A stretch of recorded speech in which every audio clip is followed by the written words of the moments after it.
Hello? Hi. Hi, you're very quiet. I know people have been telling me that. You might just want to turn up me on your side. I don't know. There's nothing I can really do about it. You talked to my dad before. You remember? Boomer Groomer?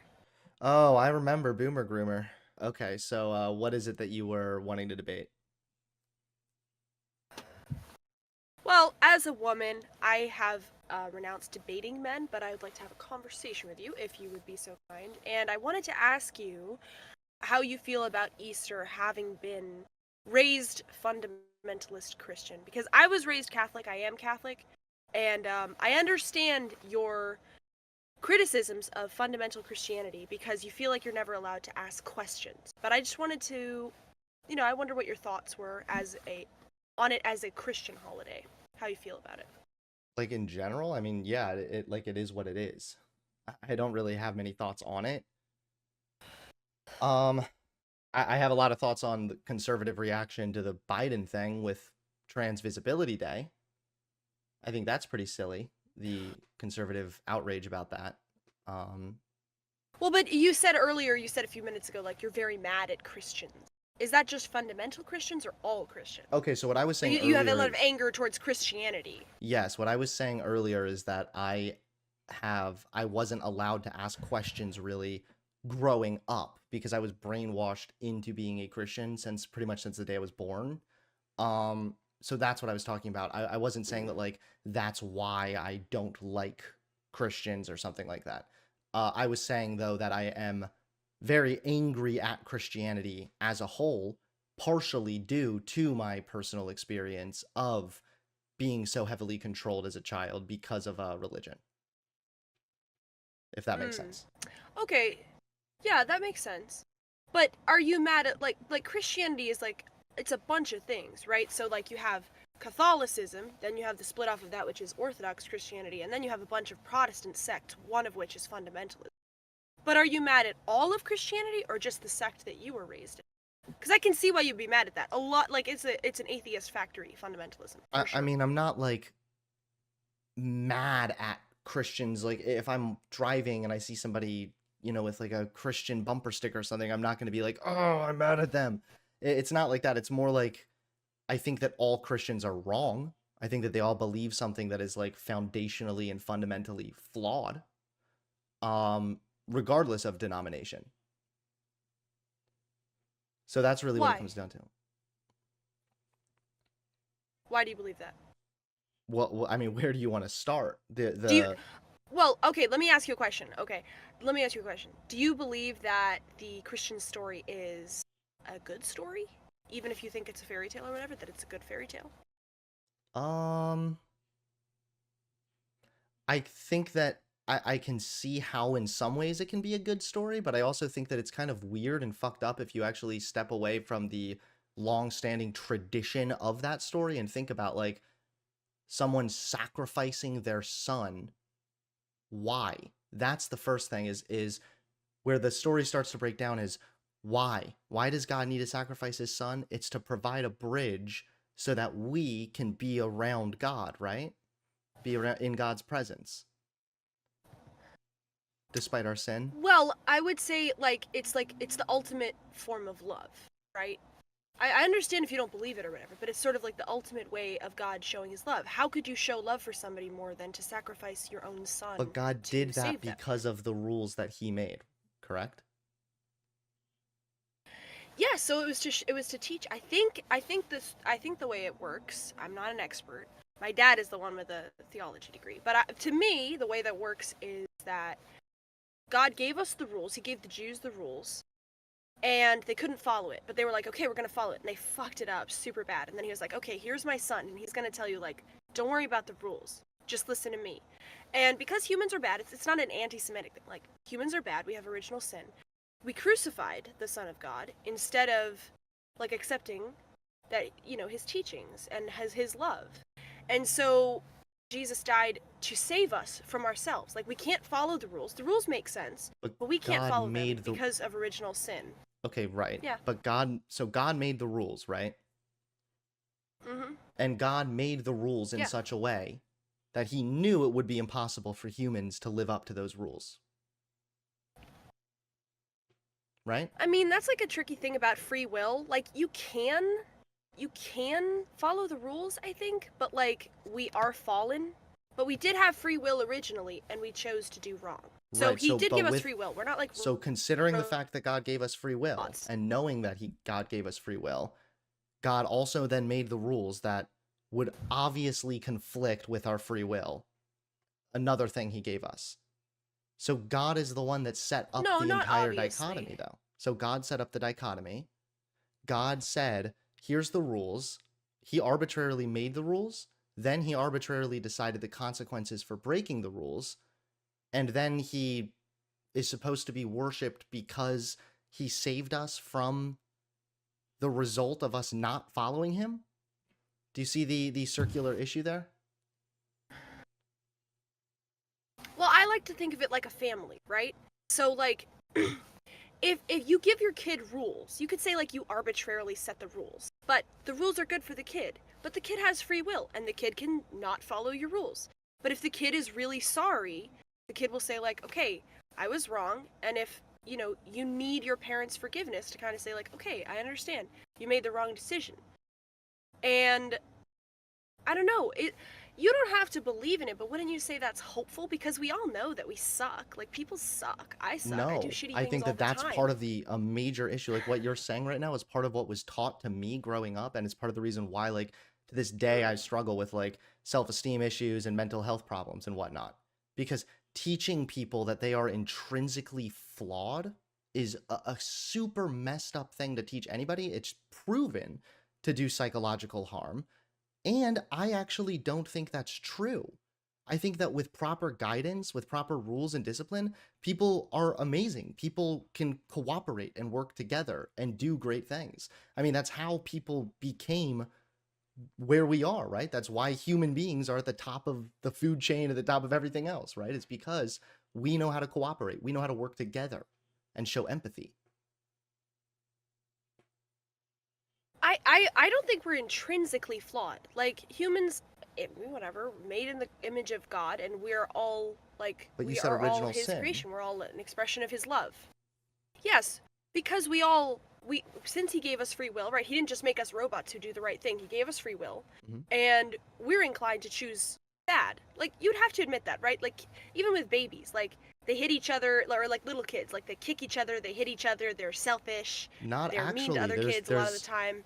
There's more recent data now to suggest that selfishness is something that's taught and not something that's like an innate intrinsic thing.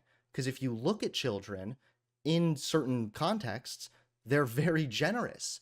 They're so willing to share. I have kids, and I can tell you that That's true. it's That's definitely true. true that sometimes they're selfish, for sure. But there's also times where I see my kids show just immense generosity when I'm not even around. Yeah, that's true. That's true.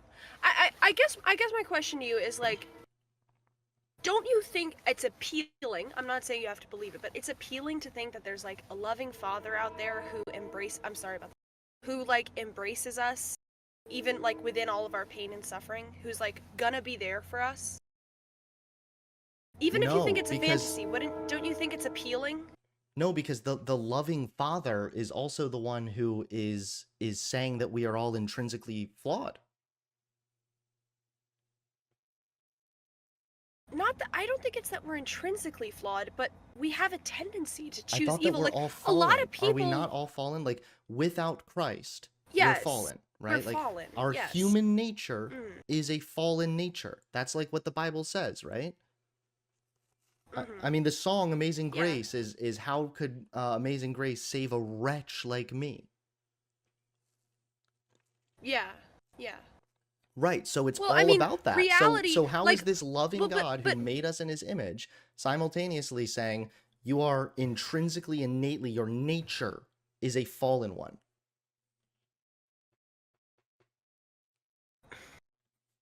I don't know. Like, don't you think reality at its core is all about having relationships?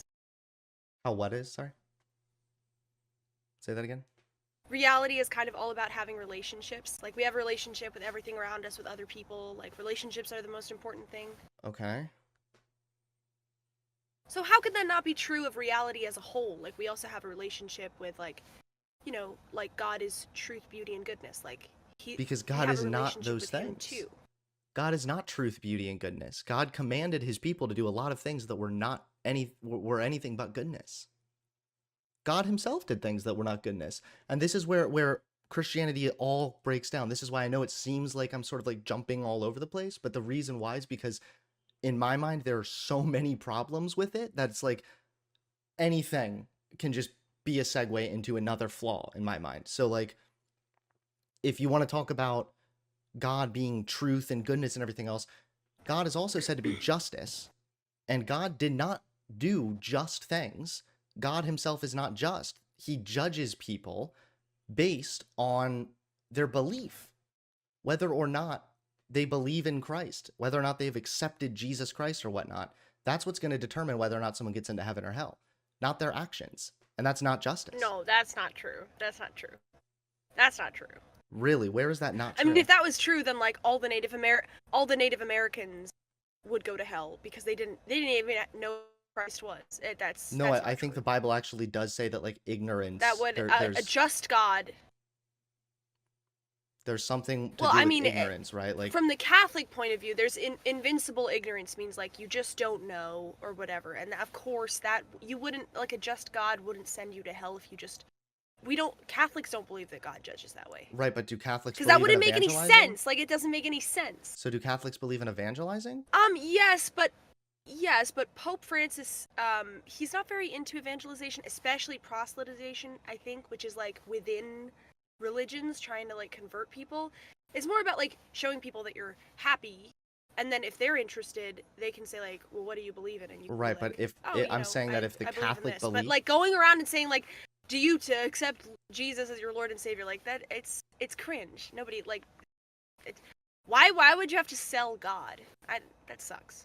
well, the evangelizing thing is the Bible talks about people being called to evangelize, but if you're saying there's such a thing as invincible ignorance, then there's another contradiction, which is it would actually kind of be immoral to spread the gospel then, because ignorance would give those people a shield, a protection from ever going to hell. Now they've been presented with the dichotomy. However, I am pivoting too far right now, so I'm fine going back to that. But if I could go back to the justice thing, because God, it absolutely does say that. The Romans says, what does it say? Profess with your mouth that Jesus is risen and believe in your heart that God or that Jesus is Lord or something of this nature, and you will be saved.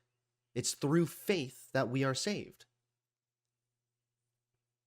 Yeah, but there's lots of ways to like show through your mouth even that like you believe in God and like that it's not through bashing people. It's not through like a fear campaign. If you're telling people, I agree with this. If you're telling people like you need to be part of our group or you're going to hell, that is a sign of like a cult, of a bad organization. People like you should be able to make a positive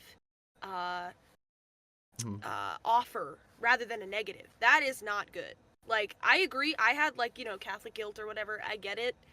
It is brutal, but like that's not. That's a bad experience you've had. But I guess what I'm trying to say is like you had that bad experience. And I personally have had bad experiences in Catholic churches too. A lot of the priests are like kind of I'm not whatever. really They even just seem like as they're like blah concerned blah about blah. that as I am with the issue of justice, because God is supposed to be Yeah. good. You said God is good and faithful and all these things, but like he's not. He's not just. That's not good. When God took Well, but away you Pharaoh's brought up free will, something. well, when God took away Pharaoh's free Sorry. will and then killed all the firstborn that had nothing to do with Pharaoh or his decision or anything, that's not justice. That's not good. Well, you're talking about something in the Bible. I think the Bible is very tricky to read, and I wouldn't recommend just any old person read it because you're interpreting it through a modern lens. It was written like it. You should be like studied in order to read it. I I do can believe that, read and the the priest Bible can in give that. various different translations or versions or whatnot, and you can always read the part in which it says that God is going to harden Pharaoh's heart so that he can show his signs. Pharaoh, multiple times in the story, is willing to let the people go. And then it says, and then God hardened his heart again, and Pharaoh would not let the people go. This is like repeated. This isn't just like one verse that you need like a degree to get to the nitty gritty about. This is clearly what happens with the story that's understood in the Bible. So that's not justice. I understand what you're saying. I understand what you're saying. I understand what you're saying, but I'm not coming here as like somebody who's read up on the Bible. I think that's symbolic. I think a lot of the Bible is symbolic. It's Okay. not most supposed to be read as like a history text.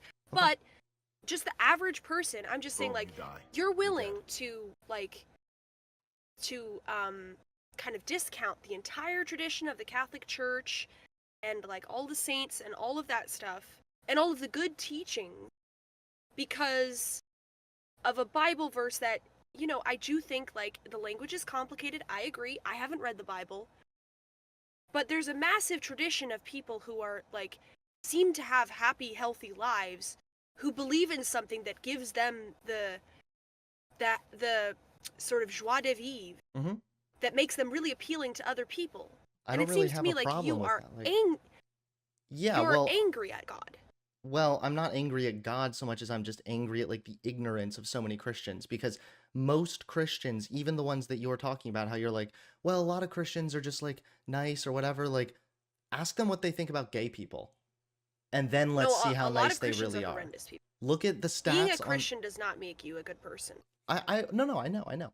A And lot of Christians are I don't horrendous. think that that's what you're saying, but you're saying there's a lot of people that like take comfort in their religion and whatnot and peace, and it kind of brings out like who they are and whatnot. I don't have an issue with this. If there's somebody who their religion is very just a personal thing, they keep it to themselves, fine. But a lot of religion, traditional Christianity kind of stuff, especially that's predominant in America, is far more extreme and far more radical. This is why, if you look at the stats, US Okay, Muslims, okay. Muslims in the United States are more accepting of gay people than white evangelical Christians. So you're mad at bad religion. You're not really angry at God. Or it has nothing to do with God per se. You're mad at bad religion, which is it's fine to be mad. I mean, yeah, I'm mad at a I lot of mean, things. you don't have do you have any beef with like Jesus's teachings? Um, I mean, there are some of them, yeah. Like I have more issue with the fundamental foundational stuff involving Christianity. So like whether or not Jesus had like some good teachings about caring for the poor and the sick, that's kind of aside the point. My thought is much more involved in like Jesus was there to die, but he was God, but God made the rules. So God, that's why people kind of as a joke say God sacrificed himself to save us from himself because God decided that these were the Mm-hmm. rules, then sacrificed himself so that we would avoid the rules that he set. Why couldn't he have just not done it that way? And like even more so if Jesus Christ was fully man and fully God, then God could hypothetically be in the presence of sin and not like explode or something. But the whole point that of Jesus Christ dying is that we couldn't be in God's presence in his glory or whatnot because of our sin. So it's just I don't know. It's there seems to be confuse. It seems to confuse. There seems to be a lot of like contradictions. Well, I mean, I guess like God could have offered forgiveness in another way. If that's what you're saying, like you don't like the way he offered forgiveness. What like would you admit that people do like okay, I think it was beautiful the way that he chose to like reconcile us to him, like to make us good with him. Mm-hmm. But wouldn't like let me ask you a question about justice. Okay. Don't you think let's say somebody does something really bad, like hurts an innocent child. Don't you think that there will be justice when we all die? Don't you think that there will be everybody knows in their hearts that there will be justice for No, that? Let's look at it another way instead of the positive side, the negative side. Don't you believe that that person will receive justice for that? no. I think that as sad as that is, I think a lot of people want to believe that. I want to believe that. I would like to believe that the bad people who have done nothing but hurt people when they were alive, and then I don't know, when they take their own life, if it feels like they didn't really get due justice. I would like to believe that there is some sort of cosmic justice, yeah. But at the end of the day, whether we like it or not, justice is a societal thing. What is and is not just is also going to depend, at least partially, on Okay. some degrees of Okay. laws. Again, I hold on, just to be clear, I of course Okay. agree that there is such a thing as like a universal understanding that like killing people is wrong and things like this. Just to be clear, but go Okay, on. but let me ask you about that universal understanding. I believe you. Everybody knows. Everybody has a conscience, right? Even serial killers try to justify themselves. They don't say like, "Yeah, I just kill people for fun." They're like, "Well, Some of them I do. don't know. The voices told me." Everybody understands. Everybody understands that when you do something wrong, you feel guilty, right? Why? Why? Why? If it's just societal, you can evade It is society's justice. societal because But what you everybody, but it's not just societal. It's in us. Like we know it. y- We know we did wrong. not Why? always, If because it's it just depends societal. on, no, it depends on what it is. So like back in the olden days when it was acceptable, societally acceptable for grown-ass men to marry like 14-year-old girls because their father gave them away or something like this, they didn't have guilt about doing that. But nowadays, with the way that societal standards and our understanding, of course, of how human development works and everything else, uh, now with that context, if a grown-ass man slept with a 14-year-old, they probably would feel guilty. There's different societal context there. It doesn't mean that one time is right and one time is not right. By the way, we're talking about their personal understanding of right and wrong. So I would say even if they don't understand it to be wrong in like the olden days, it would still obviously be wrong because now we have an understanding of how the human brain develops. We know that someone of that age couldn't adequately consent. So even if that person then didn't feel guilt, now we know it was wrong. Well, but I think that was a different society. I think that was a different society. So I don't think they should feel guilty. Like I don't think they should have then felt guilty. I mean, if you're in a society where 14-year-old girls are raised, like girls are raised to be married off at 14 or 15, there's nothing wrong with marrying one of them. Yeah, no, there would be. Tribal Like it societies would it today have 14-year-old marriage. that would be a problem, yes, because we know the thing is listen, I understand that at the time like they maybe didn't obviously have the ability to do like brain scans and everything else, but now we know how the human brain develops, and we know by the age of 14 your prefrontal cortex is not even fully developed. You're not adequately able to consent, or really get involved in that serious of a relationship. So no, there's absolutely no justification for it. Like objectively speaking, as I know we might get into what that means objective here, but like generally speaking, it is wrong because of our understanding. Whether or not they understood it to be wrong is a separate thing. I just have to say, I think the prefrontal cortex thing is ridiculous. Because it's actually used to be misogynistic to say, like, oh, women's brains don't develop until they're 25. That's because they did a study that only went up to the age of 25. So, of course, that's like when they're most developed. Your brain develops the entire time you're alive, I'm pretty sure. So, yeah, obviously, when you're 18, it's less developed than when you're 25. But, like, everybody knows, like, a 14-year-old can be mature, or a 14-year-old can be very immature. There's plenty of Yeah, but it 14-year-old doesn't whores who matter sleep because of around. the average. And also, no, I'm looking it up. It says, I mean, from National Institute of Health, the brain finishes developing and maturing in the mid to late 20s. This None of this is misogynistic. It's not saying just women's brains. This is humans. The part of the brain behind the Yeah, no, forehead. people use that though.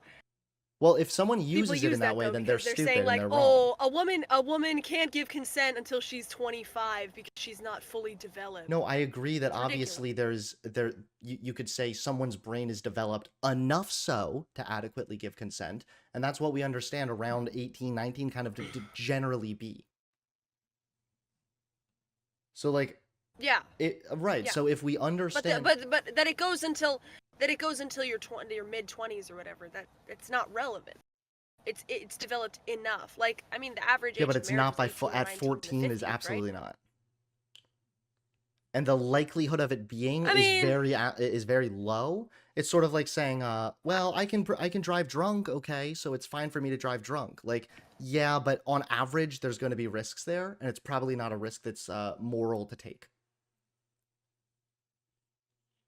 Yeah, I've heard a lot of the prefrontal cortex thing. I've heard a lot of like, personally, being a 14-year-old girl, when I was 14, I was like writing hardcore erotica. Like this whole idea, like 14-year-olds don't know about sex or they're super No, immature. it's not that they don't It's know not about. true. I was a very You're mature you're actually 14-year-old. demonstrating my point though, like without realizing it is I'm not saying they What? don't understand what sex is or something. Of course they know what it is, but they still Mm. have a very immature understanding of sex. You just told me that when you were 14 you were writing hardcore like erotica shit. Like of course like that's an Yeah. immature approach in a way to sex. It's like this fantasy sort of thing. That's not what it is. Not And really. I don't see how it's immature. I think that it could speak It's much more mature than going out and having sex. I think it could speak absolutely to a degree. Well, sure, it's. I guess. I mean, I don't know. It's not worth getting into the specifics there, but either You wouldn't way, say I'm. it's more mature?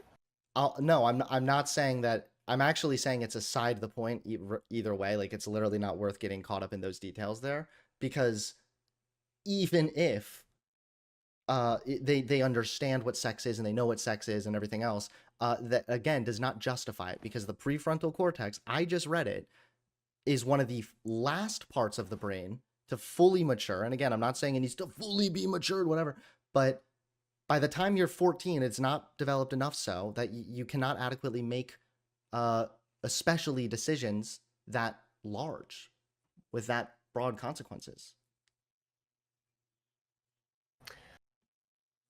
Well, you brought up that we were talking about morality, and you brought up the fact that people used to marry 14-year-olds and they didn't think that was wrong, but we understand that that's wrong now. Mhm. So people don't have a general sense of conscience or guilt. It's defined by societal standards. Is that your point? Yes, I'm saying our understanding of right and wrong is going to change. However, even if in the olden days, the reason we kind of got sidetracked here is because I said even if in the olden days it was not societally wrong for grown men to be marrying 14-year-olds and whatnot, now with our understanding, we can say it was wrong because we know how the brain development works. So even if they didn't experience guilt, like obviously someone experiencing guilt is not what determines whether or not the thing they did was right or not.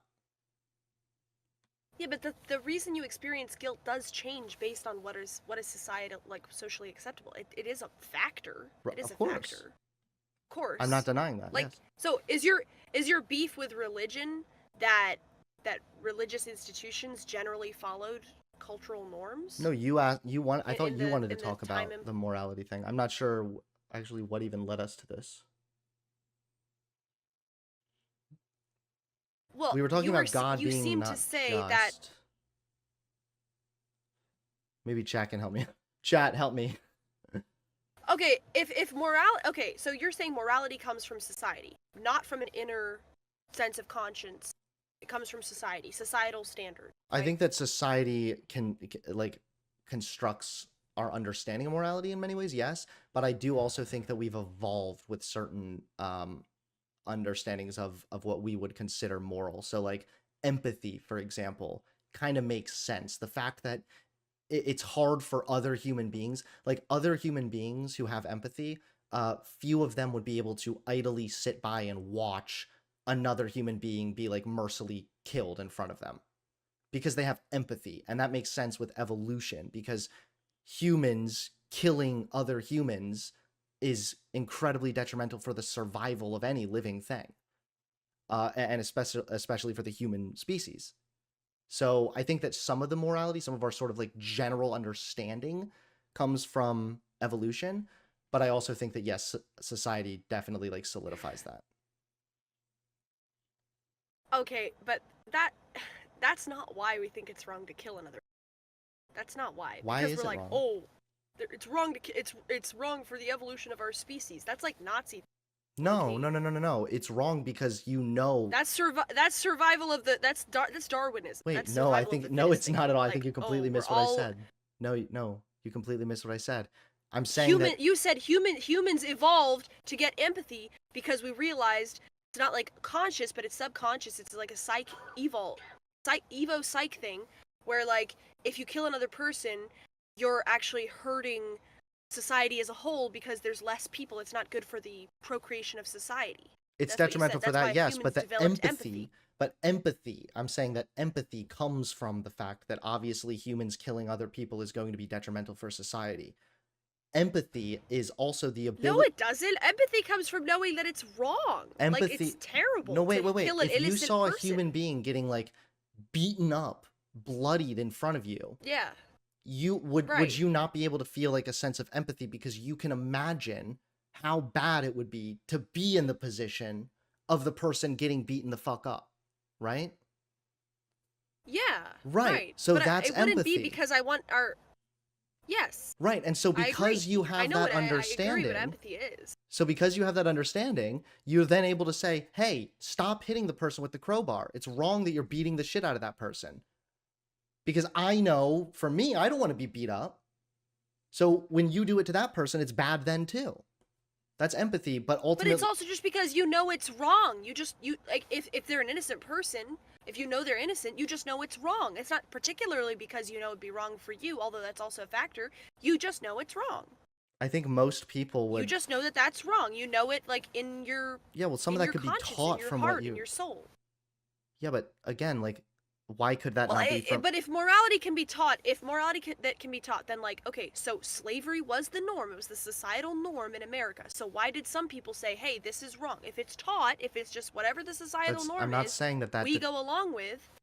How come people have rebelled against societal norms that are immoral? I'm not saying that societal norms set morality, and I'm certainly not saying that societal norms make something moral. If it became a societal norm tomorrow to have slavery again, that would not make slavery moral. Okay, so then what do you judge morality based on? If it's I not based base on it on society, whether you're or not saying you. the actions and the consequences of people's actions lead to maximizing human well-being. So when you have, Okay, but why do you care about human well-being? Why do you care about human well-being? because we all share a space, we all share a country, we all share a planet, and so when other humans thrive, ultimately it benefits me also. So That's not necessarily true. That's yes, it not is. true. When humans in the You could U.S. you could you you could possibly make a lot of money from killing people. Why don't you do it? No, because That's not humans in necessarily true. Slavery works for people. Slavery makes people money, right? no, slavery led But to we a know it's massive wrong. civil But just war. It because destabilizes things. It leads to a huge harm. Innocent people who may have not even had a strong opinion about slavery died fighting a war that was started because of slavery. Like, no, but slavery Hunter, leads to the a harm idea of that people society, and then that harms everyone else. When society is thriving, if people have more money and they're spending more money, that boosts the economy. Then I do better. Then I make more money. human well-being is the same thing as natural law. It's innate. If you're saying you care about human well-being, that's the same thing as natural law, which is something that is given to us by God. It's innate. It's within us. It's not taught by You're calling it society. natural Because law. Why does it have to be society from God? doesn't Why couldn't it be from evolution then?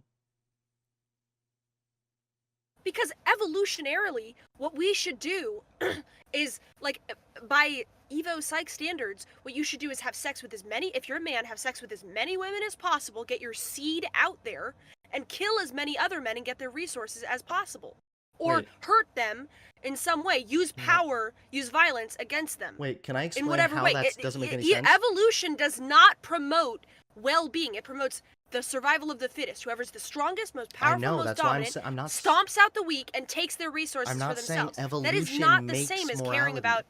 I'm not saying that. I'm not. I'm saying that our understanding of empathy. Yes, you did. You said morality can come from No, evolution. I asked you. I said if you're saying it's a natural morality and it comes from God, why couldn't it then come from evolution instead of God? That's what I asked. However, I was saying that Because empathy is an by evolution evolutionary thing. standards, the morality of evolution is the survival of the fittest. The strong dominate the weak. So But all that's of not this my like charity morality. My work and morality caring is about to the innocent maximize. people. No, my But morality is that's the to. morality of evolution, is what I'm saying. Okay, well, That's the morality of. evolution isn't That's why morality. your morality can't come from evolution. I know. I'm not saying But it I'm answering your does. question. I'm I answering your said that question. I'm empathy answering is an your question. evolutionary thing, and empathy plays a role with our morality, No, but no, it's but I'm. also a societal thing. Hold on, no. Now I need to explain. My morality is I want to maximize human well-being. So, if I want to maximize human well-being, well, let's see. I'm in a relationship. So going and sleeping around with a bunch of people, that's going to hurt my partner who I love. That's going to hurt me, because I love them, that's going to make me really sad. If I want to go kill somebody to take their assets, now I'm going to have to hide from the law.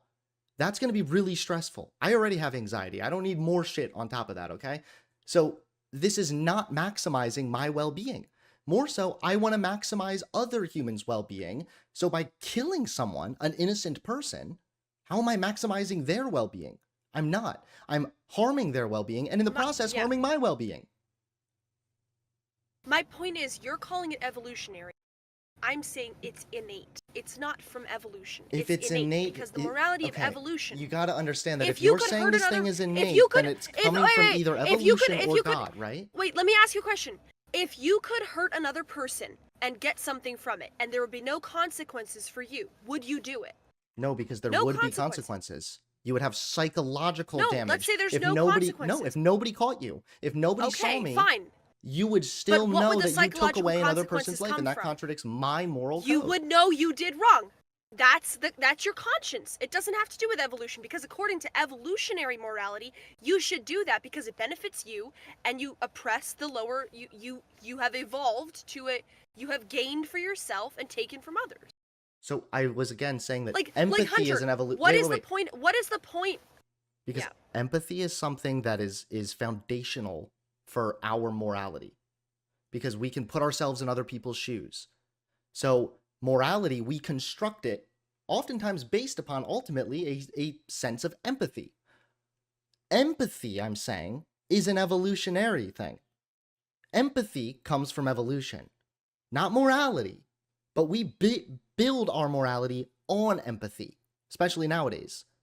So empathy is the thing that comes from evolution. And I looked it up just to make sure, since we keep going back to this thing, and it literally is a thing. I mean, it's something other animals show empathy too. So it is an evolution thing, but that's not morality. Yes, but that's different. I mean, what is the point of doing good? If God was okay, let me ask you the same question. If God was okay with you killing somebody, would you do it? If God was okay with me, I mean, there are a lot of situations where that could be true. If I'm protecting my life, protecting somebody else's. You mean just flat out? Like killing someone who's otherwise innocent, like in the Bible when God commanded his people to massacre villages and stuff. I don't know how I would know that, but if I truly believed that God thought something was good, then yeah, I would do it. But right. So see, the problem, right, is this always happens whenever the Christian morality conversation devolves, is your morality actually makes room for violence and all kinds of other atrocities if, hypothetically, I know we're saying hypothetically, if you felt that God was commanding you to do this.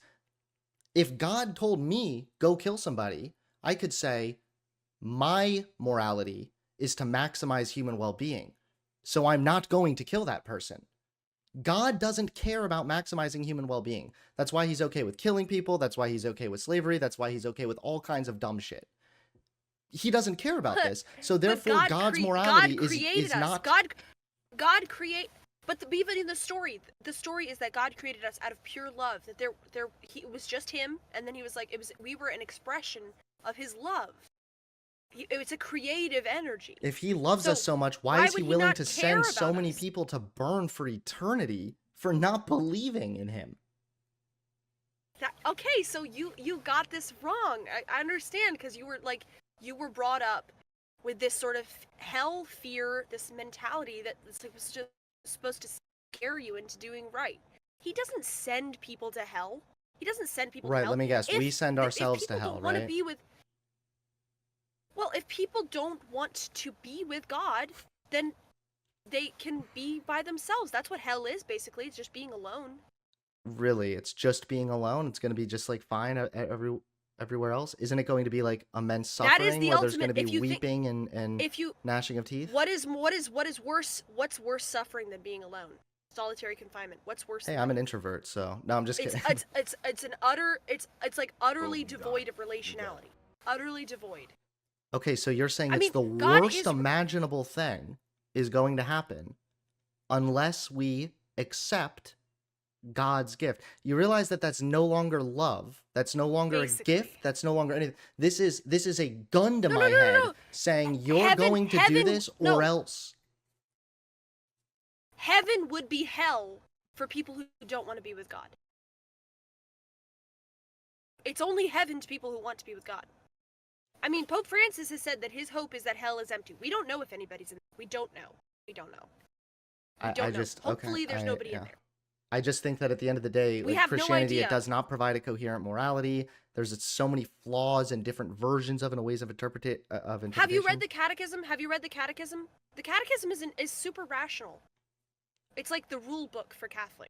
If you read it, it's completely rational. Okay, Completely maybe I'll check it rational. out. Maybe you can send me a link or something. If there's something online. Like, Yeah, you can just look at it's the Catechism of the Catholic Church. You can try to find one thing in there that doesn't make sense to you rationally. It's a rational religion.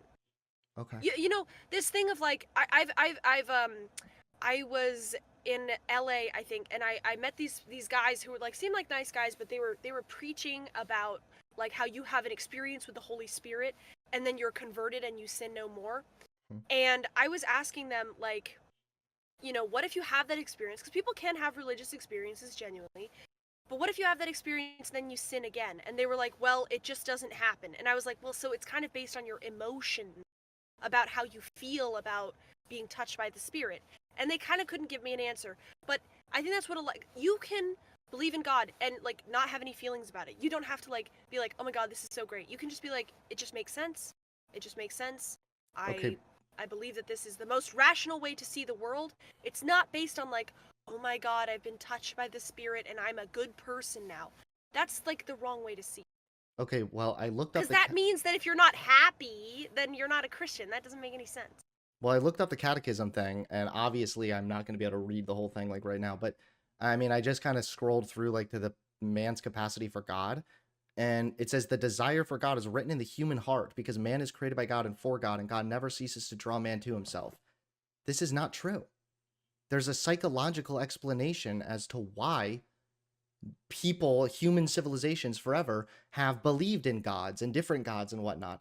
It is literally a psychological phenomenon where human beings will create a perception of like a super parent.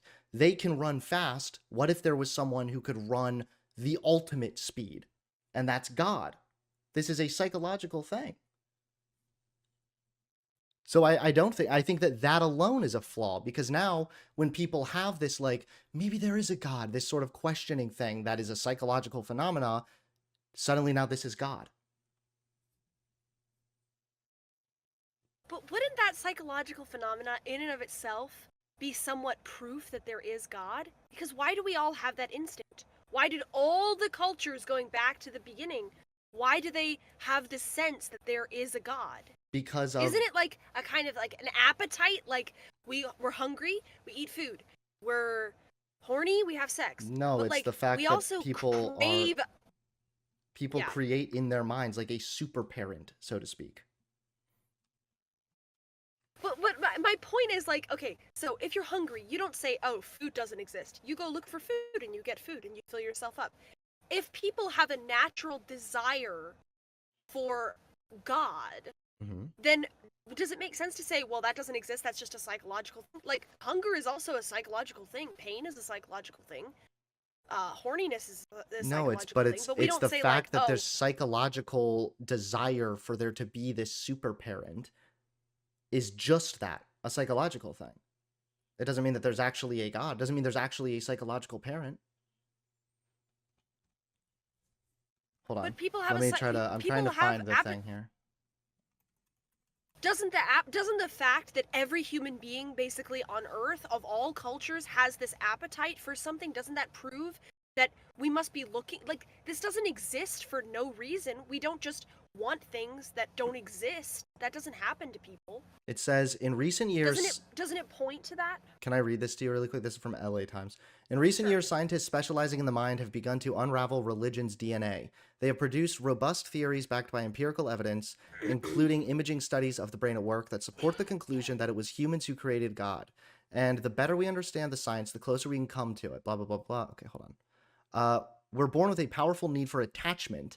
Identified as long ago as the 1940s, individual survival was enhanced by protectors, beginning with our mothers. Attachment is reinforced physiologically through brain chemistry, and we evolved and retain neural networks completely dedicated to it. We easily expand that inborn need for protectors to authority figures of any sort, including religious leaders and, more saliently, gods. God becomes a super parent, able to protect us and care for us even when our more, real support systems disappear, essentially. So that's part of what it is, what I was getting at. We do refer to him as father. Yeah, that's true. Yeah, I mean, there is definitely but like that doesn't make sense because animals are not religious. Animals have parents. What's the difference? What do you mean? Animals have parents. Animals have parents and hierarchies. They have an authority figure, the head of the hierarchy, and they also have parents. They have the same structures as us, but they don't have a religious impulse. Why not? Because this is like human psychology. Obviously, we've evolved more so. What do you mean? Like, we have dedicated neural pathways. We've evolved to want something that doesn't exist? That doesn't make any sense. No, we have neural pathways dedicated to making bonds with authority figures and other figures and things that we perceive as protecting us and keeping us safe. God absolutely does that. But isn't some like, okay, there are guys who are incels, right? They're yearning for women. They want a relationship with a woman. They have bad experiences and they write women off.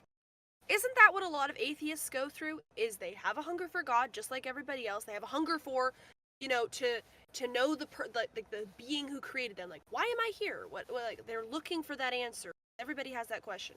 They have a bad experience and then they write it off. But it doesn't make sense in the case of the incels to write off relationships with women just because like No, you have because that yearning and you if have my that entire experience? thing was just like, oh, Christians were mean to me, so now I'm not a Christian anymore. I hate Christianity, then you would have a point, but that's not it. Like, I think I've demonstrated that I have a lot of contention with a lot of things from Christianity. But yeah, look, at the end of the day, I appreciate you coming on here. I do need to get to some other topics, so have a good rest of your night. No problem. And Can I shout out my channel? No. If you want to support the channel, please consider becoming a member today. Members get early access to videos, access to all the stream VODs, and exclusive access to emotes as well. So if you'd like to support the channel, become a member today.